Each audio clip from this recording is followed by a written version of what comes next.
Assalamualaikum warahmatullahi wabarakatuh. Alhamdulillahi rabbil alamin. Wassalatu wassalamu ala ashrafil anbiya wal mursalin. Nahmaduhu wa nasta'inuhu wa nastaghfiruh. Wa na'udzu billahi min shururi anfusina wa min sayyiati a'malina. Man yahdihillahu fala mudilla lahu wa man yudlil fala hadiya lahu. Rabbi shrah li sadri wa yassir li amri wahlul 'uqdatam min lisani yafqahu qawli, amma ba'd. Alhamdulillah, bersyukur pada Allah Subhanahu wa taala kerana dapat bersama pada malam ini. Insya-Allah pada malam ini saya akan sambung perbincangan kitab Sunan An-Nasa'i pada muka surat 71. Bab yang ke-35 tu sambungan sambungan bab yang ke-35, iaitu ma'alal imam minat takhfif, mana kewajipan imam merengkaskan salat. Baik, di bawah bab ini Imam Nasa'i telah kemukakan 3 hadis. Jadi 2 hadis pertama telah kita bincang dalam sesi lepas.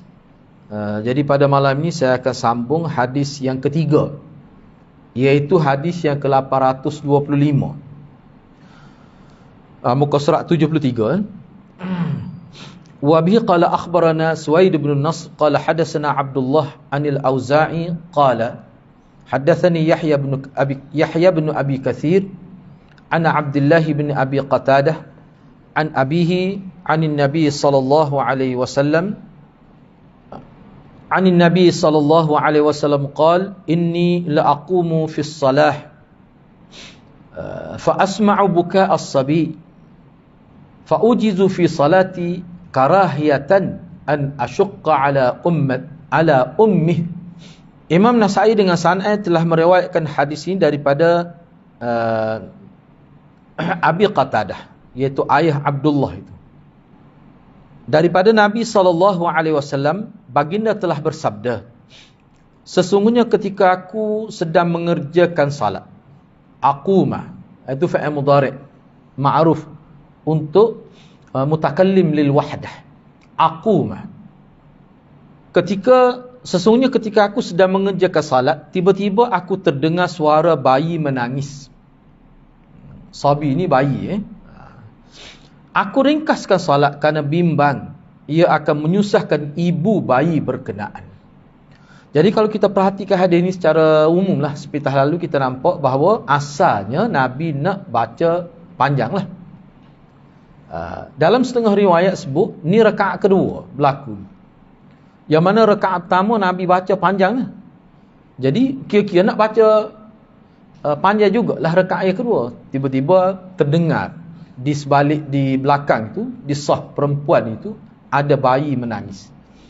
Jadi Nabi kata aku ringkaskan. Alasan Nabinya takut menyusahkan, dibimbangi akan menyusahkan ibu kepada bayi itu. Baik. Perbincangan dan pedoman hadis. Kena ingat ni hadis yang ketiga yang kita bincang di bawah tajuk tanggungjawab imam merengkahkan salat.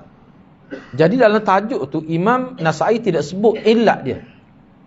Imam Nasa'i tak sebut apa sebab, sehingga disebut ma'ala. Kalau dalam bahasa Melayu kita, kalau ma'ala ni maknanya sesuatu yang menjadi kewajipan pada imam.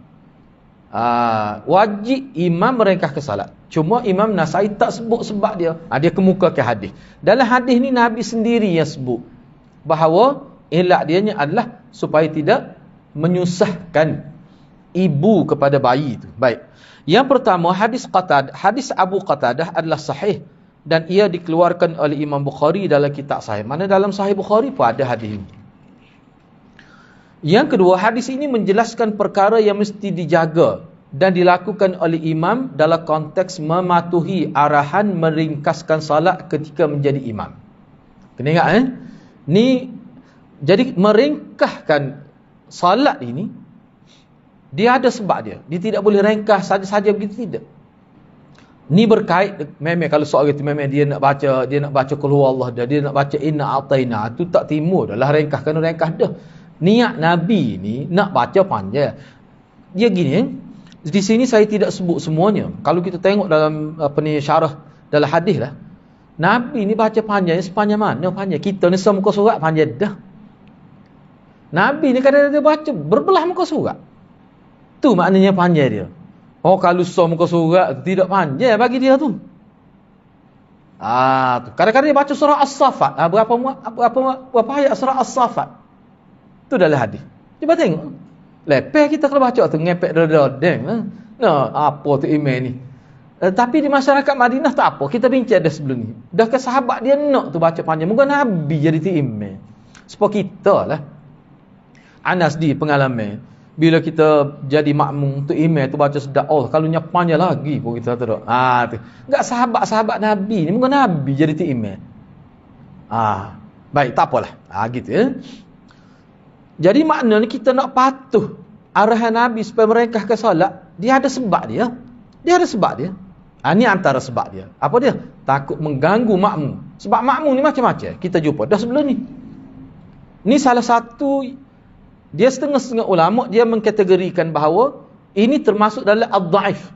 Bukan saqim, bukan marad, bukan sakit, bukan kerana kabir, bukan kerana tua. Ini termasuk dalam ad-dhaif. Kelemahan tu. Sebab bawaan. Ana ada baca dalam beberapa syarah, cuma ana tidak masuk di sini.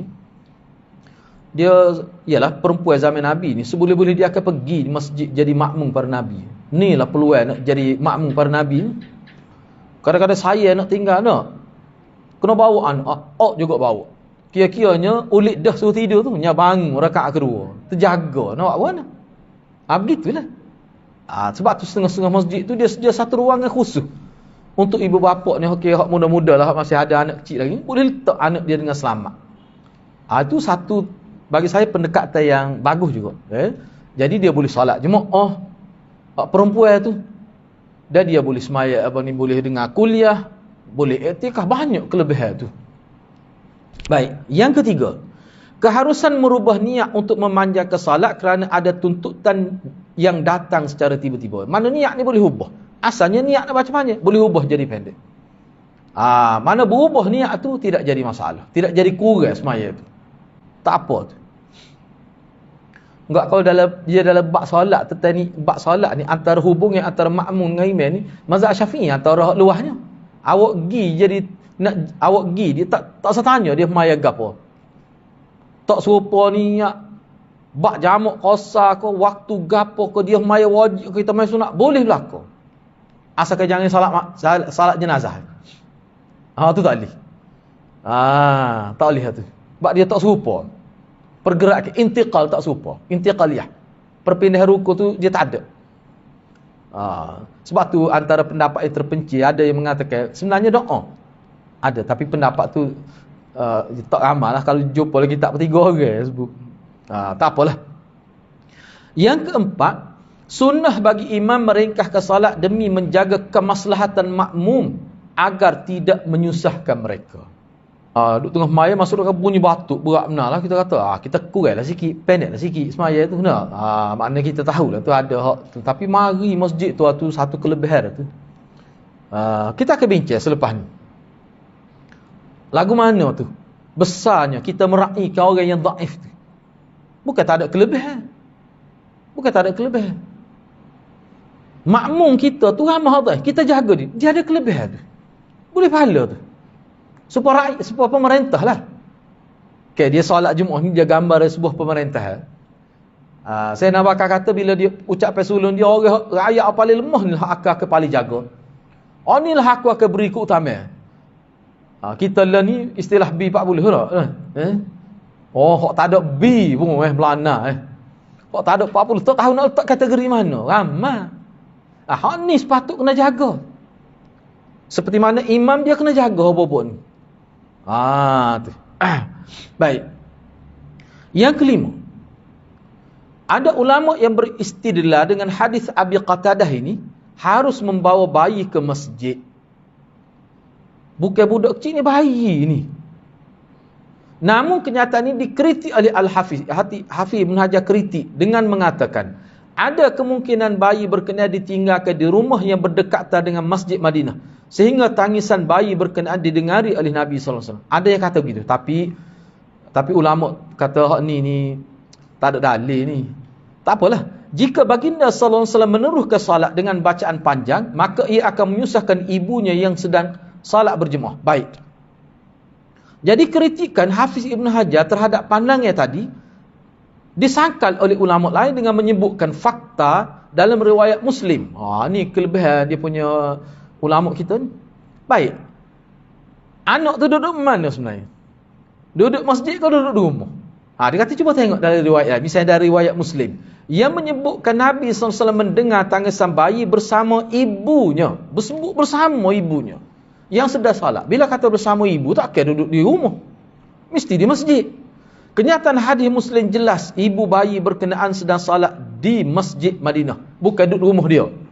Ataupun anak duduk di rumah ke tak. Sebab dia kata bersama tu. Yang keenam, harus wanita salat bersama lelaki di masjid. Harus. Sebab dia ada juga pandang ulama kata lebih. Hak kata tak boleh pergi tu atas rasa lebih afdal. Bukan kata tak boleh pergi. Harus. Tapi kalau anda baca dalam itu, Aisyah antara yang kata lebih afdal pergi masjid. Aisyah radhiyallahu antara yang kata. Bahkan Dr. Yusuf Al-Qaradawi dia kata pendapat Aisyah ni memang sangat sesuai. Dia banyak memberi kesan yang baik kepada perempuan itu. Boleh dengar kuliah. Lepas tu perempuan ni ialah besar kan pahala berjemaah. Setara mana dia punya kehadiran muslimat di Masjid Madinah. Ramah.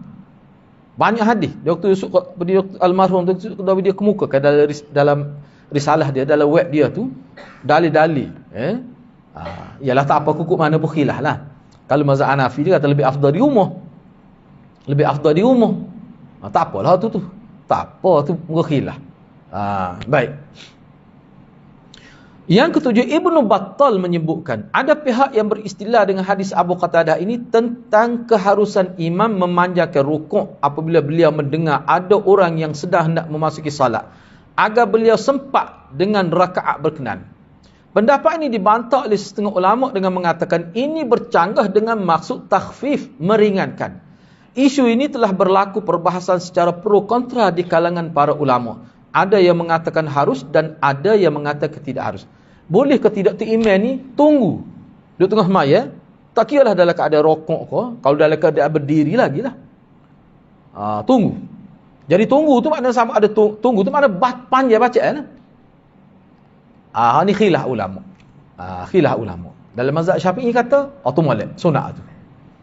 Tapi janganlah lama siapa. Maknanya dia mari supaya tujuan supaya dah rakaat tu. Bapa disebut rakaat tu? Sebab hal tu batas terakhir untuk sempat ataupun tidak dengan rakaat tu. Kalau berdiri tak lagi lah. Lebih selesa lagi. Tunggu selama mana? Ni dia mari air maya pun tak ambil lagi. Lepas tu nak pergi bilik air pula. Lepas tunggu tu. Ni masuk mari nak masuk dah lesah. Tunggu sekejap. Bapa sebut rakaat tu? Sebab situlah dah. Kalau tak dah rakaat tu. Mana kalau tu imam tu tidak, dia tak ada masuk. Mana tak ada rakaat. Nak suruh dah rakaat tu. Di sini. Itu maksud dia. Bukan kata tunggu siapa jadi terganggu. Tak. Siapa kata Allah kita rokok. Allah. Tasya tu mah rokok. Dia tak akan jadi siapa tahap tu. Enggak sama tu kawan tu mari nak masuk dah. Cuma tunggu tetap 30 saat. Kita kata. Tak siapa pun seminit. Tu boleh. Tapi kok mana tu dia istilah dengan hadis ni? Mana wajah istilah? Cuba tengok. Padahal kalau kita perhatikan zahir ni, tak ada sebut tu tunggu tu. Bagaimana kau orang ingat tu? Tunggu ni jadi berat. Sebab tu ada ulama kata, tak boleh istilah dengan hadis ni. Baik, tak apa. Cuba kita tengok. Hafiz Ibn Hajar telah membuat ulasan dalam kitab, dalam Al-Fath. Sebahagian ulama, umpamanya Imam Ahmad, Ishaq dan Abu Thawr telah meletakkan keharusan menunggu makmum yang lewat dengan dikaitkan jika tidak menimbulkan masalah pada makmum lain. Mana kalau tu imam tu yakin tak timbul masalah, dia kena ingatlah dia tunggu ni tak siapa pun seminit 30 saat ya. Nak suruh dia dah masuk, dia kata Allahu Akbar, nak suruh dah tu ya.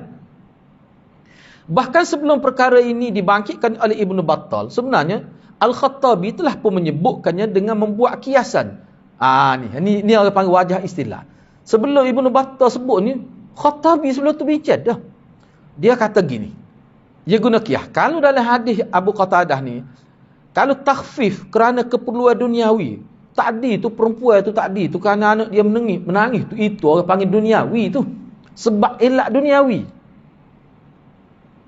Sebab anak jerit tu bukan ibadat. Kalau hak tu pun diharuskan untuk takhfif, maka tatwil istilah dia. Tatwil itu mana memanjangkan salat dengan cara baca panjang. Tu khusus tatwil ni lebih kepada baca Quran itulah. Ataupun kalau zikir ketika rokok pun kita panjang sikit dengan maksud nak supaya sempat. Apa ni orang panggil apa ni? Masbuk tu. Hak masbuk tu. Mari lewat biar sempat masuk. Hak tu kerana keperluan agama, sepatutnya lebih harus lagi lah. Kalau tengok kisah Nabi ni asal nak baca panjang, tapi dengar anak menangis. Hak tu anak menangis tu elak tu bukan buat agama tu. Hak tu pun boleh molek. Hak ni tunggu nak suruh dah rakaat ni, itu sebab agama tu. Tu kiasai dibuat oleh Imam Khattabi. Ni maknanya Imam Khattabi ni salah seorang ulama yang mengatakan molek tunggu tu. Dia gini, dia dalam kitab sebenarnya dia ada buat perincian. Dia bunyi. Kalau anak nak kecek Kelantan, dia bunyi serih-serih. Kalau tu nak masuk dalam sah dah. Bukan bunyi parking. Bunyi parking tak tunggulah. Dalam kitab, apa dia kita nak panggil? Maknanya gambar tunggu tu selama mana? Ulama-ulama sebut dalam syarah hadis sebut, makna tu imam tu dia bunyi his, dia bunyi rasa, dia rasa. Ni ada orang nak masuk sah. Makna kalau dia iktidah selalu tak ada lah kawan dengan rakaat tu. Dia tunggu sebentar, nak kata 30 saat. Tak siapa-siapa apa kali. Tu kadar dia. Tak mungkin 2-3 minit. Itu wajah istilah. Ni orang panggil dari sudut fiqh lah, perbincangan dari sudut fiqh. Kalau dari sudut nas tak ada sebut lah tu. Isu ini telah menjadi khilaf dalam mazhab Syafi'i.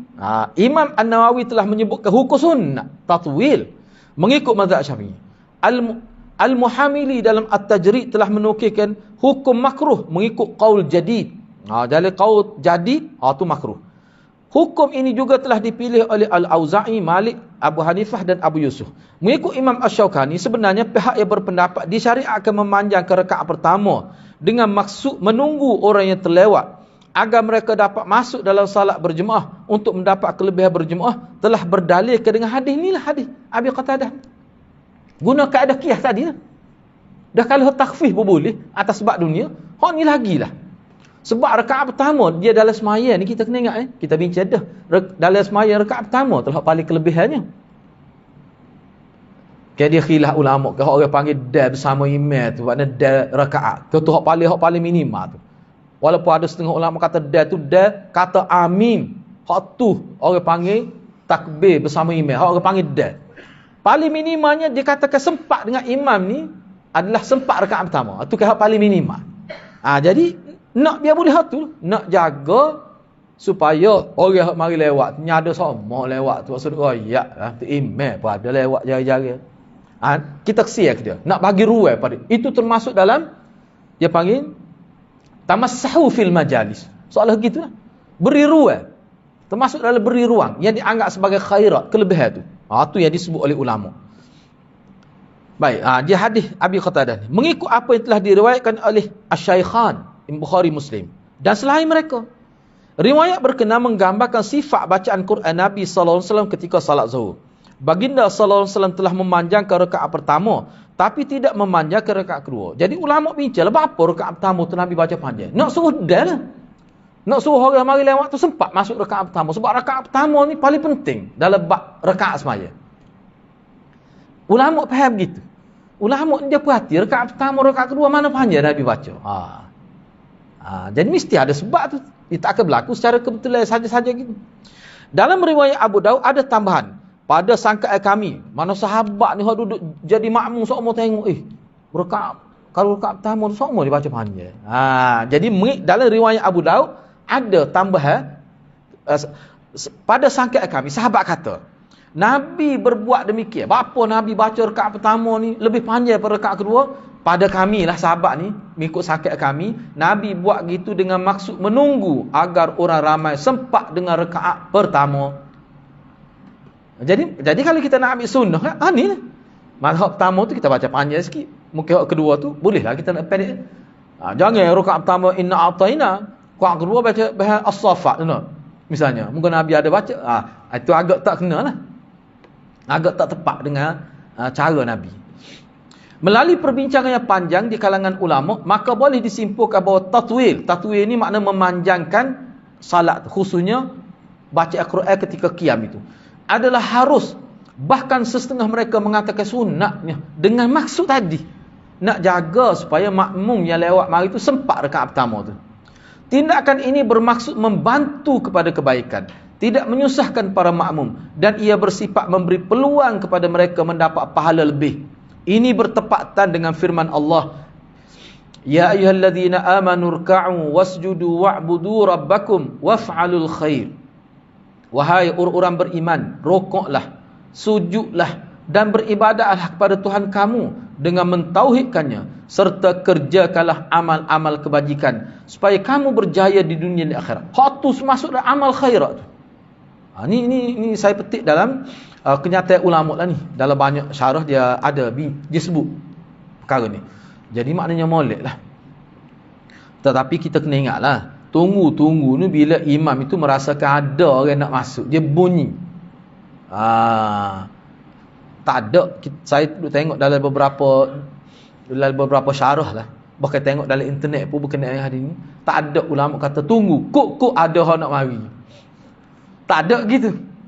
Dia hak kata tunggu ni bila imam tu merasakan ada, dia bunyi ada orang jalan nak mari, nak masuk dalam sah. Tu tunggu. Sebab tu saya kata 30 saat tu. Tu. Jangan dia bunyi orang tutup pintu kereta. Kau kena petah pada kau tu nak gelak lain. Dia pun tunggu. Tak mari-mari. No. Tak lihat tu. Tak lihat. Sebabnya dia punya ni, kalau dalam kitab dia panggil dhabit. Dhabit ni maknanya hak orang panggil melayakkan imam tunggu ni, makmum tu dalam keadaan macam mana? Keadaan nak masuk sah dah. Bunyi. Itu maksudnya. Baik, seterusnya bab yang ke-36, ar-rukhsah lil imam fit tatwil. Rukhsah bagi imam memanjangkan salat. Tadi bincang, tengok cara Imam Nawawi, Imam Nasa'i dia susun kan. Tadi ayat tanggungjawab nah kena ringkas ke tu. Kena ringkas. Bal makmum ni hak kita bincang sebelum ni lagi nampak lebih ketat lagi. Arahan supaya meringkaskan salat tu. Padahalnya tu tak apa kita bincang lepas ni. Tiba-tiba mari pula tajuk rukhsah pula pada imam, boleh baca panjang pula. Jadi maknanya hak arahan tak. Sebab tu ulama faham arahan supaya meringkaskan itu tidak ke makna wajib. Itu adalah dalam konteks ataupun situasi tertentu. Mana imam ni dia kena fikir. Maknanya kalau kita kecek bahasa mudah kan, dalam bab ni kena ada fik. Kena ada fik. Tak boleh pakai strik gitu. Kena ada fik. Sebab baru ni lah kita talkie baru ni ada. Dia orang yang mengharuhkan kerana COVID tu kan, jadi jarak tu dia guna kaedah fik lah tu. Guna kaedah fik. Sebab tu saya tengok dalam internet ada yang sebut kata tak boleh nak guna fiqh sampai ternafi sunnah. Tidak nak bincang situlah. Kalau kita faham lagu tu rosak dah tak. Rosak tu. Banyak perkara tu. Ini pun rukhsah bagi imam untuk tatwil. Baik, Imam An-Nasa'i telah mengemukakan satu hadis di bawah bab ini. Hadis yang dikemukakan oleh Imam An-Nasa'i di bawah bab ini menunjukkan ada rukhsah, ada kelonggaran bagi imam memanjangkan salat dalam keadaan tertentu. Melalui bab ini secara zahirnya musannif ni anak guna istilah mudah. Musannif ni maknanya Imam Nasa'i lah. Musannif mana penyusun kitab ni. Dia panggil musannif. Musannif rahimahullah berpendapat perintah takhfif. Kenapa hal? Takhfif ni mana meringkaskan salat yang tersebut dalam bab sebelum ni. Ni kita ni bab 30 ni, hak bab 35. Hak tersebut sebelum ni tidak secara mutlak. Perintah itu tidak secara mutlak. Bahkan di ketika tertentu diberi kelonggaran untuk tatwil, memanjangkan salat dengan cara memanjangkan bacaan selepas Fatihah tu. Ini berdalilkan kepada hadis bab, iaitu hadis Ibn Umar yang kita akan bincang selepas ni. Jadi kelonggaran ini berasaskan kepada pengetahuan imam bahawa tidak akan timbul isu susah atau membebankan makmum jika salat dipanjangkan. Situasi inilah yang berlaku pada Nabi SAW semasa menjadi imam di Masjid Madinah. Dia difaham oleh ulama dalam hadis dalam bab 35, dalam hadis-hadis yang dibincang dalam bab 35 tu bahawa memang Nabi ni kebiasaan baca panjang. Tu dia. Apa baca pendek ni? Ada kisah tadi lah. Mana kalau tak ada kisah begitu, memang Nabi baca panjang. Sebab tu ada ulama kata, dia suruh orang pendek, dia panjang. Lepas tu hak rengkah, hak Nabi tegur sahabat tu, sahabat jadi imam mana? Di Masjid Madinah ke? Tak no. Di Quba tu. Jadi kalau, lepas tu dia bukan sah. Hak sahabat Nabi hak jadi imam di luar Madinah, memang ada isu ni. Bab ni. Jadi hak Nabi suruh takhfif. Bahkan Nabi panggil tu imam. Apa buat gini? Hak tu bukan di Masjid Madinah. Biasanya kalau Masjid Madinah ni memang sudah terlatih dengan panjang. Bahkan sahabat nak tu baca panjang gitu. Moga Nabi sendiri jadi imam. Tapi lain tidak gitu. Lepas tu tahap pendidikan masyarakat yang berada di luar Madinah pun tak sama dengan masyarakat yang berada di Madinah. Semua tu ulama ambil kira nak memahami hadis-hadis yang nampak bercanggah ni. Misalnya di sini. Imam Nasai buat mari sini. Nak ayat tu lah. Nak ayatnya perintah suruh takhfif tu dalam keadaan tertentu. Maknanya tidak mutlak. Sebab tu setengah ulama kata baca Quran ni lebih baik panjang dalam semaya. Dalam semaya. Kalau boleh panjang-panjang. Hal tu lebih baik. Tapi tidak mutlak juga. Baik, cuba kita tengok di sini. Satu hadis saja di bawah bab ni, iaitu hadis 826. 826. Wa bi qala akhbaran Ismail bin Mas'ud qala hadatsana Khalid bin al-Harith an ibni Abi Dhi'b qala akhbarani al-Haris bin Abd Rahman an Salim bin Abdullah an Abdullah bin Umar qala kana Rasulullah sallallahu alaihi wasallam ya'muru bit takhfif wa ya'ummuna bis safat.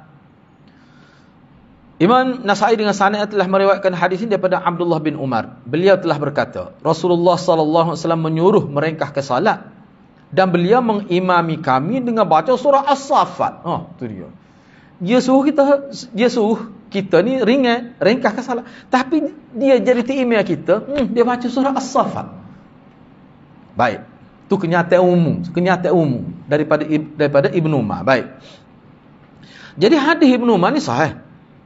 Jadi apa maksud? Cuba tengok poin yang kedua tu. Apa maksud Ibnu Umar yang menyebutkan Nabi SAW telah menyuruh imam takhfif salat, sedangkan baginda sendiri menjadi imam salat dengan membaca surah As-Saffat yang ayatnya berjumlah 82 ayat. Jadi kenyataan Ibnu Umar ini berkemungkinan mengandungi dua maksud. Bapa Ibnu Umar sebut gitu. Padahal Ibnu Umar terkenal sebagai salah seorang sahabat yang kuat mengikut sunnah. Sepatut kalau dia kata jadi sepatut dia ikut Nabi. Dia kata lah Nabi molek, tapi dia tak kata gitu. Cuma dia menimbulkan dalam bentuk persoalan. Bapa Nabi buat gitu? Dia suruh kita takhfif. Tapi bila dia jadi imam kita, bapak kita di Madinah ni berlaku, kena ingat, di Masjid Madinah. Dia baca surah As-Saffat. Jadi kata-kata Ibnu Umar tak apa maksudnya? Di sini ulama bui dua jawapan.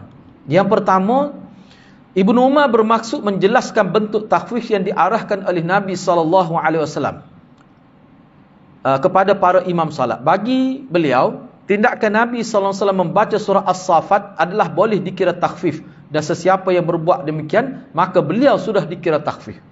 Jadi kata dia As-Saffat tu takhfif. Sebab tu setengah, cuba tengok tiga-tiga.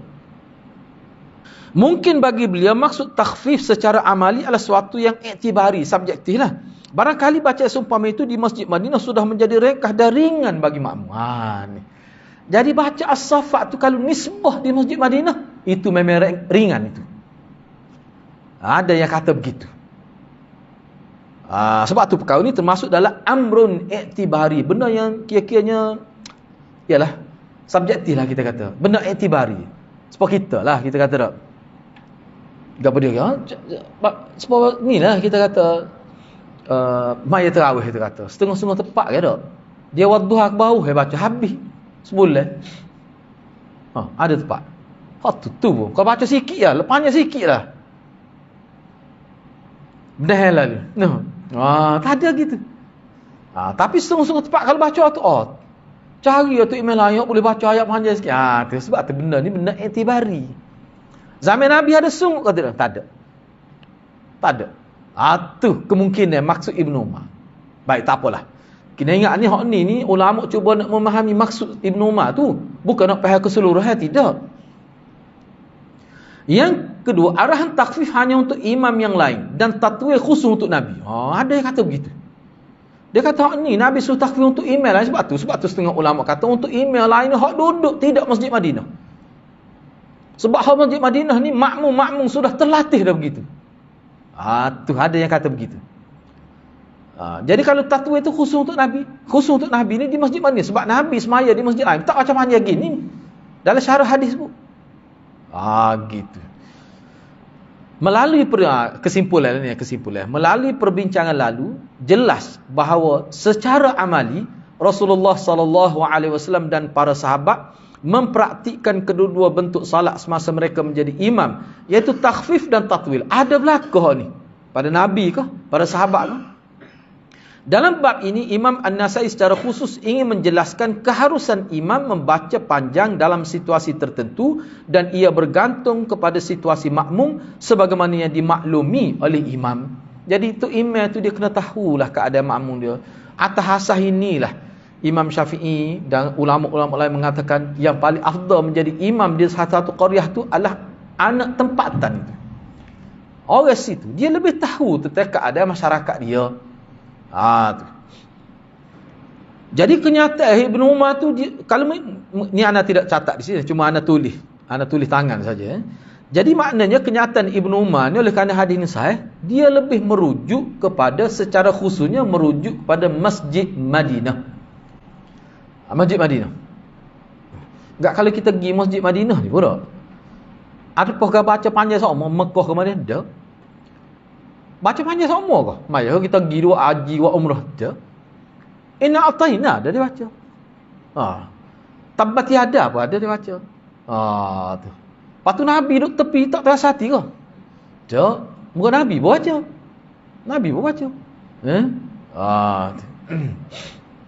Gitulah. Jadi kesimpulannya seperti Imam Nasai buatlah. Yang difaham oleh ulama. Tujuan dia mari tajuk yang berbeza-beza ni untuk menyatakan ini termasuk dalam perkara yang atas pertimbangan imam itu. Amrun i'tibari. Tidak perkara yang tetap secara mutlak, mesti takhfif atau mesti tatwil, tidak. Baik, saya ambil sedikit lagi. Bab yang ke-37, ma yajuzu lil imam min al-amal fi shalah. Perkara yang harus dilakukan oleh imam ketika salat. Imam An-Nasai telah mengemukakan satu hadis di bawah bab ini. Apa perkara yang harus tu imam buat masa salat? Baik, cuba kita tengok hadis 827. Wa bi qala akhbarana Qutaibah qala hadatsana Sufyan an Uthman bin Abi Sulaiman an Amir bin Abdullah bin Zubair an Amr bin Sulaim Az-Zuraqi an Abi Qatadah qala ra'aitu Rasulullah sallallahu alaihi wasallam ya'ummun nas wa huwa hamilun umamata bint Abil As ala atiqih fa idza raka'a wada'aha fa idza rafa'a min sujudih a'adaha. Imam Nasai dengan sanad telah meriwayatkan hadis daripada Abi Qatadah. Beliau telah berkata, saya telah melihat Rasulullah sallallahu alaihi wasallam menjadi imam salat kepada orang ramai dalam keadaan beliau meletakkan cucunya Umamah binti Abil As di atas pundaknya. Ni letak atas ni. Ni atas ni. Atas tengkuk dia lah. Dia letak. Masa semaya. Semaya fardu ni. Setengah dalam riwayat sebut ni semaya zuhur. Ada sebut gitu. Baik. Apabila beliau rokok, maka diletakkan Umamah, dan apabila beliau bangkit daripada sujud, maka diletakkan kembali Umamah di atas pundaknya. Maknanya bila dia nak rokok, dia letak Umamah, letak atas lantai lah. Jadi bila dia i'tidal dan dia sujud, dan bila dia nak bangkit daripada sujud, selepas sujud yang kedua tu, dia akak semula Umamah letak atas tekak dia. Jangan buat hal ni. Jangan silap faham pula. Oh, kata sunat kalau kita letak cucu atas tekak ni. Tak. Dia nak bukan nak ayah tu. Oh, pakak bawa belaka berat habis. Dia kata tak aci tu email saja. Pakak bawa belaka. Mungkin ada anak belaka. Tidak gitu. Cuba kita tengok di sini. ada sesuatu yang Nabi nak nyatakan dalam hadis ni. Pertamanya hadis Abu Qatadah ni adalah muttafaq alaih. Yang kedua, perbincangan hadis bab telah disebutkan. Kita bincang dah dulu bab ke-19. Di bawah tajuk membawa masuk anak kecil ke dalam masjid. Hadis 711. Tu boleh rujuk situ. Cuma saya bawa juga tu beberapa contoh perbincangan. Namun untuk kali seterusnya Imam An-Nasai telah meletakkan hadis ini di bawah tajuk lain, iaitu perkara yang harus dilakukan oleh imam ke salat. Mana hak ni boleh kalau ada keperluan. Supaya Nabi keperluan nak menyatakan hukum. Kalau kita ada keperluan lain, misalnya tak tasbih anak, kalau singgah nak semaya, tak ada, isteri pun tak boleh nak jaga misalnya, tak ada aku nak buat, nak semaya Jumaat, mana lebih baik tak semaya Jumaat dengan semaya Jumaat dengan buat gitu. Hak tu harus dalam keadaan tu. Tidak boleh dijadikan amalan gitu. Sebab tu Nabi sekali tu ya buatnya. Jadi untuk mengetahui perbincangan secara lengkap sila rujuk nota sebelum ini di bawah bab 19 kitab Al-Masjid itu. Kitabul Masajid. Baik. Nah di sini ana bawa sedikit perbincangan hak dulu kita bincang dah. Tindakan Nabi SAW meletakkan Umamah di atas pundaknya semasa salat tidak boleh dilihat sebagai sunnah tasyri'iyah. Bahkan ia bermaksud untuk menyatakan beberapa perkara antaranya. Tak boleh kita kata, sunnah kalau gitunya. Tak boleh. Tapi Nabi ada maksud. Apa dia Nabi nak sampai melalui perbuatan dia ni? Yang pertama. Ni. Harus membawa kanak-kanak yang masih kecil ke dalam masjid. Kita kata takutnya kecil. Jangan takut. Sebab dia tak kecil. Kalau dia kecil, tak payah takut. Tu memang kena basuh, kena berhenti maya. Ada yang kata batal, ada yang kata dak, berhenti basuh kan, masuk sambung semula. Tu. Makmum tak ada masalah. Makmum tak ada masalah. Baik, yang kedua, syariat mengira sebagai taharah apabila zahirnya tidak ada apa-apa yang menunjukkan ada najis. Jadi anak tu kecil tu. Kecil benar, tentu kita tidak memayih lagi tu. Tentu tidak akil balik. Jadi bila zahir tu tak ada najis, kira tak ada. Enggaklah ni pakai pempoh ke Allah hadrat hukum seluruh dunia dah kita tahu. Kita tawah ni sifat tawah ni prasyarat dia supaya semaya. Tawah ni. Dah terbatas, kena berhenti ambil semaya sambung semula. Semua ulama benar ke orang pergi bawa anak kecil pakai pempoh lah boleh jadi kecil, boleh jadi tak kira. Zahir nampak tak ada boleh. Istilah menanggung najis tu lain. Dia lain. Tu semua orang makruf. Sebab tu sana bebas kita tengok bawa budak kecil kadang-kadang anak tu tak sampai bulan-bulan bawa. Yang ketiga, harus salat dalam keadaan menanggung, membawa atau memikul orang lain. Demikian juga dalam keadaan menanggung binatang yang bersih. Ni dari sudut fiqh. Yang keempat, mesranya dan kasihnya Nabi sallallahu alaihi wasallam terhadap kanak-kanak. Ni. Makna kita kata Nabi ni kalau dengar kanak-kanak lagu ni lah. Sayyidina Abu Bakar ada buah ni. Sayyidina Abu Bakar. Sayyidina Umar cerita ya. Sayyidina Umar kata, Sayyidina Abu Bakar kalau budak-budak tengok dia pakai unggar pergi pegang pohon dia, tapi budak-budak tengok aku pakai lari. Sebab aku ni, karakter aku ni lain. Penampilan aku ni tak sama. Nak macam mana? Sayyidina Umar. Tapi nombor 2 tu sahabat nombor 2. Tapi beza. Sayyidina Abu Bakar lembut penampilan dia. Aku ni budak-budak tengok tak asal dekat lari. Nak buat macam mana? Itu Allah buat semula jadi gitu. Kata Al-Faqihi, dia kata rahsia. Kenapa Nabi SAW bertindak demikian adalah untuk ni di segi falsafah dia. Ada sebab dia. Ni kata Al-Faqih. Seorang tokoh besar ni. Dia kata sebenarnya tujuan Nabi buat gitu adalah nak mengikis sifat buruk Arab jahiliah yang benci ke anak-anak perempuan tu. Nabi tunjukkan sikap Islam yang berbeza dengan mereka sehingga ke dalam salat, dan ini sebagai mubalaghah agar tidak bertasyabuh dengan mereka. Pendidikan secara fi'li lebih berkesan daripada qauli. Ni kata Faqih. Nabi nak ayat tu. Perempuan sebab itulah betul ulama kata Qadawi ke, saya bacalah guru saya pun sebut gitu. Lelaki dengan perempuan sama tarah dalam agama. Bukan kata perempuan ni kelas kedua dak. Sama saja. Hak kata perempuan banyak masuk neraka tu, ada pun hadis sebut kata dia banyak masuk syurga. Patut ada pun hadis sebut kata lelaki banyak masuk neraka, ada juga ada berlaku hadis tu. Tu. Jadi jangan bila kita duk baca hadis hak tu ya perempuan agak dia tu agak sedih dah. Enggak juga aja apa ustaz lah aku. Dak kena ayat semua. Apa jadi gitu. Yang terakhir, kata Imam An-Nawawi, hadis ini adalah hujjah bagi mazhab Imam Asy-Syafi'i dalam isu membawa kanak-kanak kecil, lelaki atau perempuan dan juga haiwan semasa salat fardu, sama ada semasa menjadi imam salat bersendirian atau ketika menjadi makmum. Ni dalam mazhab Syafi'i boleh. Kuat pendapat dalam mazhab Syafi'i ni, kalau bawa anak kecil tak tepi, tak putus sah walaupun dia tidak akil balik lagi. Tak ada masalah. Jadi orang kita duk pakai taklih tu sebab dia nak pakai taklih. Tu yang mudahnya. Gitu. Sebab dia nak gitu ya. Kalau kita nak memudah, kita ambil pendapat hak boleh dalam mazhab Syafi'i juga. Ulama bincang dah tu. Sebab isu kanak-kanak berada dalam sah lelaki dewasa ni, dia menjadi isu besar tempat kita. Kesal daripada pakar pendapat kata jadi putus sah, setengah kata tak sah, tak mari anak-anak ke masjid. Kalau awak mari pun ke masjid celak, siapa nak cabut putih mata tu. Jadi budak jadi takut. Tu. Apa tu? Jadi gitu. Tak kena hati-hati. Tak kena gitu. Bimbel mari kat jadi bising. Dia duk bimbel hak tu, dia tak bimbel. Takut tak ada orang mari masjid. Sebenarnya pendidikan mari masjid tu daripada awal lagi. Tu mudah cerita, kita bincang. Akhir kita akan jumpa riwayat ni. Akhir insya-Allah. Okay, kita berhenti setakat tu dulu. InsyaAllah untuk minggu hadapan kita akan sambung bab yang ke-38 tu. Mubadaratul imam. Hak ni penting juga ni. Sangat penting lah. Mendahului imam.